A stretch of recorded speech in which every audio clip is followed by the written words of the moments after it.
જય શ્રી કૃષ્ણ, જય માતાજી. કેમ છો બધા? મજામાં જ જશો તો સ્વાગત છે તમારા આજના નવા બ્લોગમાં. આજે તો બ્લોગ ચાલુ કરવામાં બહુ મોડું થઈ ગયું, કારણ કે 7મ 8મ આવે છે તો આપણે બધું ઘરનું કામ કરતા હોય. સવારે પછી વિડીયો ઉતારો તો પછી કંઈ ટાઈમ રહ્યો નહીં. તો વરસાદે ઝરમર ઉપરથી ચાલુ હતો ને કપડાં ઉપર ને નીચે હતો, એટલે કાંઈ બ્લોગ ઉતારવાનો ટાઈમ રહ્યો નથી. ને અત્યારે છેક નવરી હું થઈ તો જોઈ લો, હજી ફળિયા ધોયા છે. હજી વરસાદે આવે એવું લાગે છે. જો અહીંયા ખુરચીને બધું ધોઈ નાખ્યું છે અને અહીંયા મેં રાખી દીધું છે, કારણ કે સુકાઈ જાય. અને કપડાં હજી મેં ઉપર રાખ્યા છે, લેવા નથી ગઈ. કારણ કે આખો દિવસ ઝરમર વરસાદ ચાલુ હતો તો ઘડીક નીચે રાખું, ઘડીક ઉપર, ઘડીક નીચે, ઘડીક ઉપર એવું થતું હતું. રસોડું બધું સરસ રીતે આજે ધોઈ નાખ્યું અને પછી સરસ પાછું ગોઠવી નાખ્યું. બધાને બતાવું છું. હજી વાસણ થોડાક ભીના જ, કારણ કે તડકો હતો નહીં એવું જોઈએ એવું, એટલે વાસણ પછી જો અડધા કાંઈ સુકાણા નહોતા, એટલે પછી મેં અહીંયા રાખી દીધા છે. વાસણ જો જે સુકાય છે, બાકી આ પછી જો મેં ગોઠવી નાખ્યું સરસ ના, બધું ધોઈ નાખ્યું. બારીને બધું સરસ રીતે ઘસી નાખ્યું છે. જો ફિલ્ટર ને બધું ધોઈ નાખ્યું. અને આમાં જો શું કહેવાય, રાતે બનાવવા છે રવાના ઢોકળા. આજે તો બધાને બહુ મન થઈ, કેટલો ટાઈમથી કંઈ બનાવ્યા નથી, તો રવાના ઢોકળા બનાવી નાખજે. મેં કીધું વાંધો નહીં, જો હવે રવાના ઢોકળા બનાવી નાખીશ. તો રવાના ઢોકળાની રેસીપી મેં તમને બધાને આગળ આ બ્લોગમાં આપી જ હતી. તો ખાલી ત્યાં રવો પલાળીને રાખી દીધો ને ખીચડી બનાવી. તો આજે તો રસોઈમાં એટલું જ બનાવું. હવે શું કહેવાય, 7મ 8મ આવે તો બસ સાફ સફાઈ ચાલુ જ હોય. કાલે પછી શું કહેવાય, ઓછાણ એ બધું તો ધોઈ નાખ્યું હતું. સોફાના કવર ને બધું કાલે જ ધોઈ નાખ્યું હતું. પછી જો અહીંયા ગોઠવીને રાખી દીધું. પછી ઉપરના રમકડા બધા ધોવાના હતા, એ ધોયા. અને આ બધા જો ધોઈ અને સરસ રીતે પાછા પથારી દીધા છે. ચાર રમકડાના બધું ધોયું હતું. ઝાડવાત મસ્ત થઈ ગયા, પણ એ બધું ધોવું પડે, તો બધું સરસ રીતે પાછું મેં ધોઈ નાખ્યું. તો ધીમે ધીમે કામ ચાલુ કરી દીધું. ધુજા તો મેં હમણાં જ કર્યા હતા, પણ રસોડુંને તો આપણે ચીકણું થતું હોય એટલે કરવું જ પડે. સોફાન કવર ને એ બધું ધોયું. ગાલીચો જો ધોવાનું બાકી છે, ગાલીચો રહી ગયો છે ધોવાનો, એ હવે કાલે ધોઈશ. અને હજી એક બ્લેન્કેટ ધોવાનું મારો, એ પણ કાલે ધોઈશ. હવે આજે આટલું જ રાખ્યું. હજી ઉપર કેટલા કપડાં સુકાય છે, હજી ભીના છે, કાંઈ સુકાણા નથી. તો હજી જો આ બધું ધોઈને નવરી થઈ અને આ સરસ રીતે બધું પાથરી દીધું છે. બધું બાકી તો બધું કામ થઈ ગયું. તો રૂમમાં 2 રૂમમાં બધું સરખું કરી લીધું. તો સરસ રીતે જો આટલું કામ કર્યું છે. હજી રસોડું ધોઈ ગયું. હવે કાલનું છે ને, હવે આટલું બહારનું બાકી. આ તો બધું ધોઈ નાખ્યું. જો આ બધા ઝાડને ધોયા, ધોઈ નાખ્યા ને આમાં ધૂળ દેખાતી હતી. પછી આ બધા મસ્ત રીતે ધોઈ પાણા થઈ ગયા મસ્ત. ચાલો તો હવે હું તમને બધાને બહારનું વાતાવરણ બતાવું. બહુ મસ્ત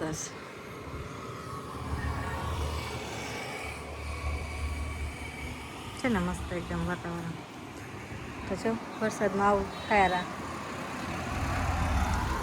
તો ચાલો હવે ખીચડી બનાવવાની છે. હજી ખીચડી બધું પલાળી દઉં. કાલે તો જો પછી સાદી ખીચડી બનાવી નાખી હતી. મહેમાન આવી ગયા તો ફટાફટ પછી રસોઈ પણ બનાવી નાખી હતી. એટલે રસોઈને કંઈ બ્લોગ ઉતારવાનો ટાઈમ રહ્યો નહોતો. તો હવે કાલે ખાલી પછી એમને ખીચડી બનાવી નાખી હતી. તો આજે મેં કીધું શું કહેવાય, રીંગણાને બધું નાખી અને સરસ મજાની બનાવી નાખું. તો સારું, ચાલો હવે તમે બ્લોગ આગળ જોતા રહેજો.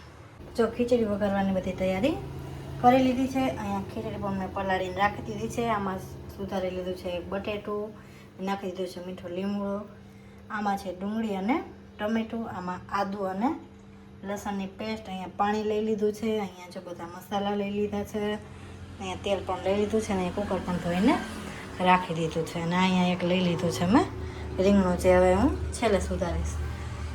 મસાલાવાળી ખીચડીમાં તો બધી દાળ ને બધું નાખીને એવી રીતે પણ સરસ બને. દાળ ખીચડીમાં તો આપણે જેટલું નાખીએ એટલી ઓછું છે. મેં તો એક દાળ નથી નાખી, ખાલી મગની એક જ દાળ નાખી છે.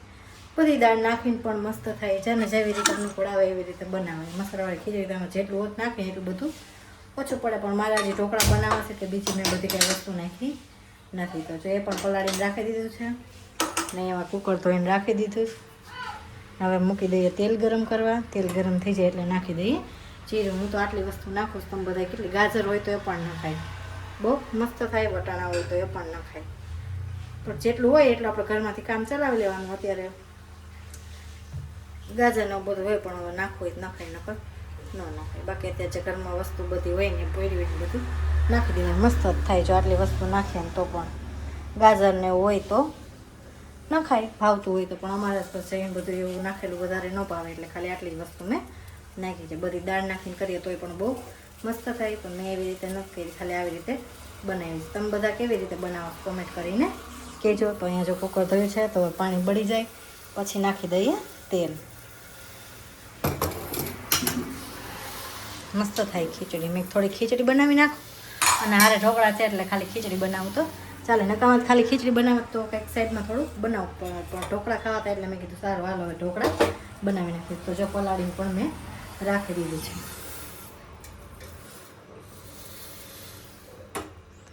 તો હવે જો પાણી બળી ગયું, હવે નાખ દઈએ તેલ.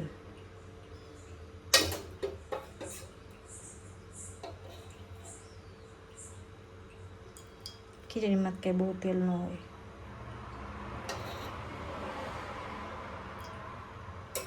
હવે નાખી દઈએ જીરું, થોડુંક અમથું જ નાખાય.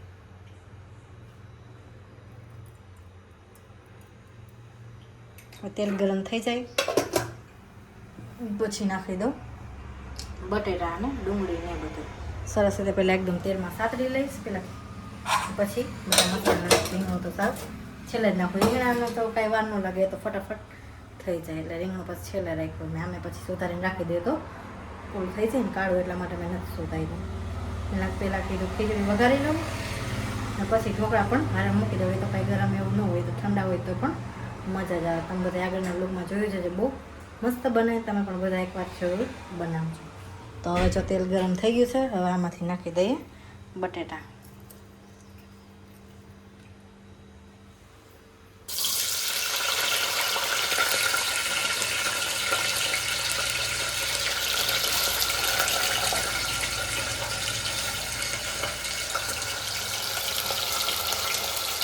હારે જ નાખી દઈશું ડુંગળીને. મરચું નાખવું હોય તો પણ નાખવું. બધા વધારે મસાલા કરતાં જેમ આપણે સાદું બનાવીએ ને એમ બહુ મસ્ત છે. તમે જોવું છો વધારે મસાલા કરતાં આપણે તેમ ઓછા મસાલા નાખીને એમ રસોઈ આપણી મસ્ત બને. તો જેમ સરસ રીતે તેલમાં એકદમ સાતળી લઈ. તો પછી જો અહીંયા મેં કરી લીધું છે શું કહેવાય આદુ અને લસણની પેસ્ટ.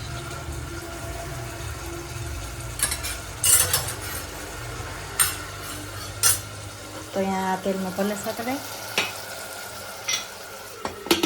કુકર કરી દીધું બંધ. હવે આમાં જ નાખી દઉં બધા મસાલા. જે પ્રમાણે આપણે આછી કરવી હોય એ પ્રમાણે પાણી નખાય. ખીચડીમાં તો હળદર વધારે જ હોય. ડરી ગઈ હળદર. આજે હજી મેં રસોડું સાફ કરીશ.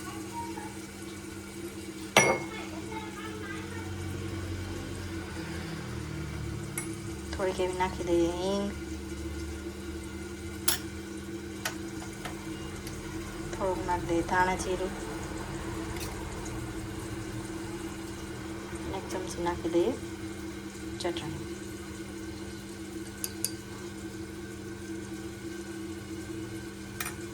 થોડુંક એવું નાખી દઈએ પાણી. સરસ રીતે આને હલાવી. આને કે જરૂર નથી એટલે આને કરી દે બંધ.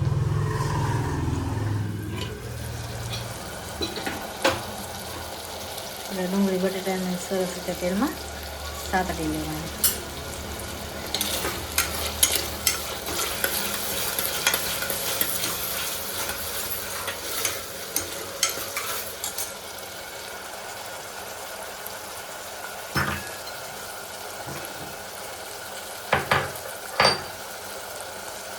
હવે નાખી દઈએ આ મસાલા પર તૈયાર કરીને રાખ્યો છે એ.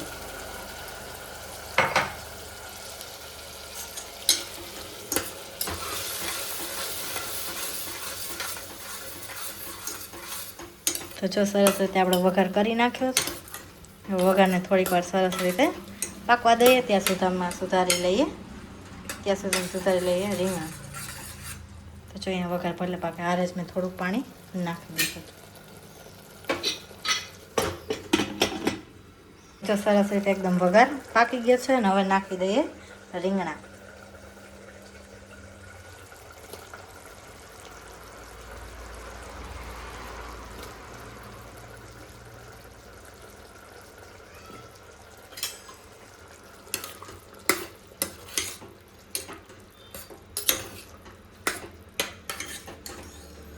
તો જો રીંગણાને પણ આપણે થોડી વાર સરસ રીતે પાકવા દઈએ ને પછી નાખી દઈએ જોઈએ એટલું પાણી. આ ખીચડી સેજ આછી હોય ને તો જ ભાવે, એટલા માટે મેં જો એટલી ઓછી વસ્તુ નાખીશ તો કેટલી ખીચડી થઈ.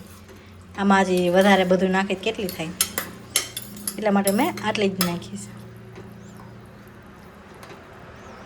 તો જો રીંગણાને સરસ રીતે ખાવા દઈએ પછી નાખી દઈએ જોઈએ એટલું પાણી. જો ખીચડી વઘાર થઈ ગઈ આપણે. રીંગણા થોડી વાર સરસ રીતે થઈ જાય વઘારમાં પછી નાખી દઈએ જોઈએ એટલું પાણી.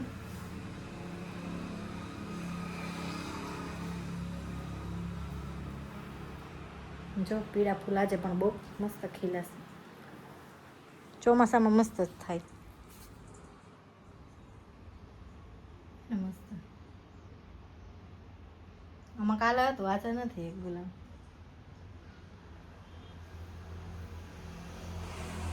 જે અમારે ઓલા આછો પિંક કલરના જે ગુલાબ આવે છે ને એવા જ આવે છે આમાં લવેન્ડર કલરના, પણ અત્યારે ઓલા થઈ ગયા છે. આવજો નક હું તમને સવારે બતાવત, પણ સવારે ટાઈમ નહોતો ને એટલા માટે. જો પછી રાતે આવા થઈ જાય એકદમ લવેન્ડર કલરના મસ્ત આવે, અને આમાં આવે છે પિંક કલરના. એ તો તમે બધા જોયા જ હશે. તો સારું ચાલો હવે રીંગણા થઈ ગયા છે, હવે નાખી દઈએ પાણી જોઈએ.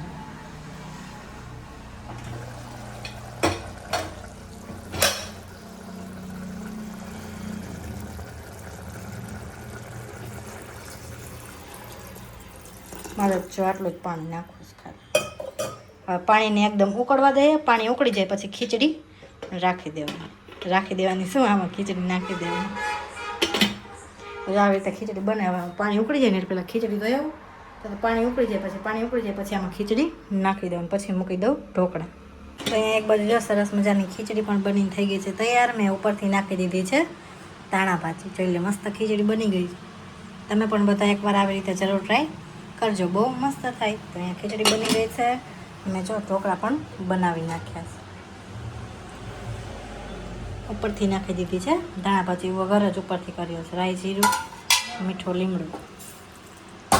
તો જો સરસ મજાનો વઘાર કરી નાખ્યો. કેવા બન્યા ઢોકળા તમે બધા કોમેન્ટ કરીને કહેજો. તો સારું ચાલો હવે અમે બધા બેસી જઈએ જમવા. હાલો બધા વારો કરો. જો મસાલાવાળી ખીચડી, પછી ઢોકળા, પછી ફાફડા ગાંઠિયા, જલેબી, ઠંડી ઠંડી સાઈસ. તમારે બધાને વારું પાણી કરવાનું. જો અમારે જયું ખાવા બેસી ગયો જોર્યો. આ જો આખું ભરીને જો બધાને વારું પાણી કરવા હોય તો પૂગ ગયા હોય. અમારા વિડીયો સારા લાગતા હોય ને તો લાઈક શેર ને સબસ્ક્રાઈબ કરવાનું ભૂલતા.